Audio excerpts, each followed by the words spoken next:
Богатая экспозиция на разную тематику. Это юбилейная выставка, посвященная 20-летию Крымско-Татарского музея культурно-исторического наследия. Национальные костюмы, женские головные уборы и марама и декоративные полотенца для украшения стен. Все они вышиты в крымско-татарских традиционных техниках и украшены разнообразными орнаментами и узорами.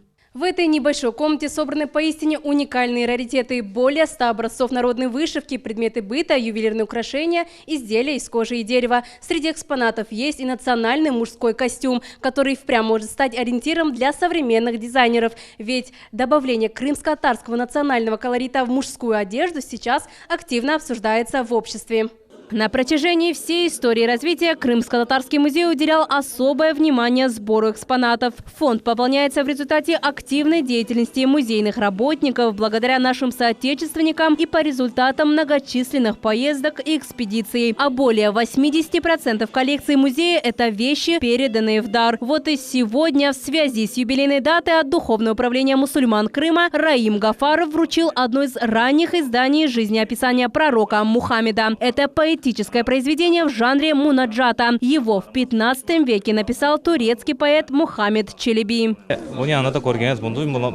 Эти вещи все очень ценные для нас. Глядя на них, можно прикоснуться к прошлому. Это молчаливые свидетели ушедших эпох. Выражаю от Духовного управления мусульман Крыма большую благодарность и восхищение тем людям, которые бережно все это сохраняют для будущего поколения. На выставке представлены и новые экспонаты, в их числе уникальные фрагменты архитектурного декора, культа и быта времен Золотой Орды. Эти артефакты были найдены во время археологических раскопок на территории полуострова и переданы Крымскому музею в этом году. Среди них фрагменты архитектурного декора медресе Индже Бек Хатун, построенного в 1333 году, керамические водопроводные трубы, гончарные изделия, в том числе кувшины, покрытые глазурью снаружи и изнутри. Многие из этих предметов золотоордынской эпохи сохранились в единственном экземпляре.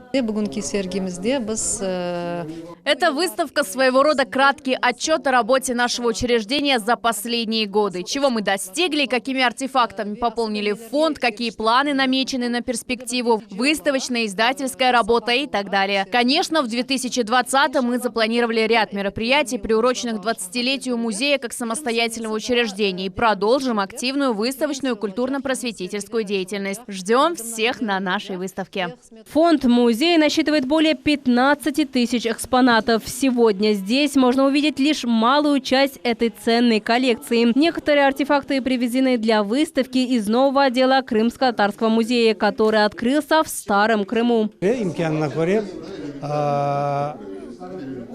Министерство культуры поддерживает и помогает музею настолько, насколько это возможно. В последние годы возможности выросли и в финансовом плане, поэтому новое здание музея, надеюсь, появится уже вскоре. И, конечно, все коллекции, которые выставляются сейчас в разных местах, будут представлены в одном музее. Многие экспонаты музея – это семейные реликвии известных деятелей искусств, музыкантов, композиторов и художников. На праздничной выставке с поздравительными словами выступили все те, кто напрямую связан с историей культурного учреждения. А известные крымско-татарские артисты фольклорного ансамбля «Крым» подготовили музыкальные номера.